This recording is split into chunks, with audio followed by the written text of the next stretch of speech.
Hey everyone, this is Sarah Mack, and I know it's been a while since I created a video, so let's get back into it. This is my A to Z guide, the third installment. This is the letter C, and it stands for the word. It stands for the word cultured. I'm going to break it down into three parts, but before I do that, let's define it. And it's basically a person that has refined taste and good education. So, with that being said, let's segue into my first point. And my first point is that being cultured is more inclusive. When I think of the word refined, I think of women and men dressing really nice, upperclassmen, bougie lifestyle, upper echelon. They had time to, discuss, Shakespeare and the arts, and, they were well read, and that's what it meant to be cultured. But nowadays, it's more inclusive, and I feel like more people are defining their own culture, which is amazing. More importantly, I think it's just part of where you grew up, whether you live in the big city, suburban area, rural, that all takes part and all encompasses who you are as a person, and that's part of your culture.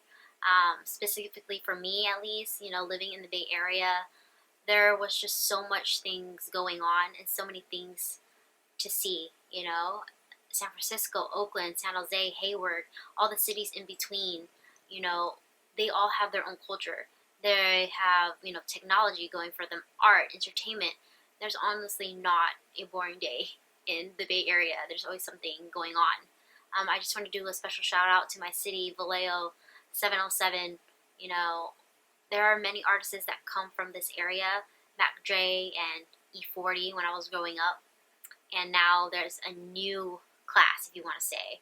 And I'm not that familiar with them, but that's what's so amazing nowadays, that you can be more cultured just by seeing what's going on today.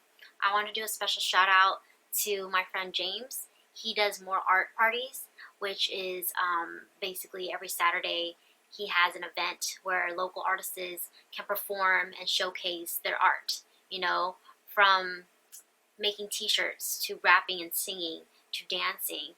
It's honestly a movement, and to see it, I've seen it firsthand. It's amazing to see what the youth are doing,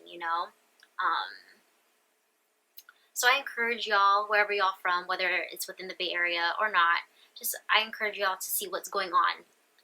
What are the youth doing? What are the themes that are reoccurring? Are they angry? Are they sad? Are they happy? Are they just creating positive vibes? What is going on in your city specifically? Moving on to my second point. When you hear the term or the phrase, do it for the culture, it's usually referring to someone or something that's trendy, and that can have its pros and cons, Most of them is harmless, I can't even lie, but you have to think about the long-term consequences. For example, the word or the phrase, catch me outside. It was fun. I used it a lot when it first came out, but you have to be wary because you want to make sure that your kids know, or this generation knows, the difference between cash and catch. You can't be writing catch when you're trying to say cash in an essay, or vice versa, right? You have to know the difference. So you just have to be wary of those consequences. And you have to make sure that you're doing it for yourself. Like, yes, you're doing it for the culture, but make sure that that's what you want to do, and it's not what the Snapchat people that you see, what your friends are doing, or you think it's poppin', right? That's not how it works, right? You always want to build up your culture, not bring it down. Just remember that. And my third thing is, when you think of the word culture as well, you think of, your background of your parents, right? Your ethnic culture. Where are your parents from? What, foods did you guys eat? Well, how do you guys interact with others? What kind of society?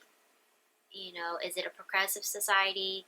Is it, a collective society, or individualistic society? You just have to be wary where you come from culturally, because that can help you, become the person you want to be.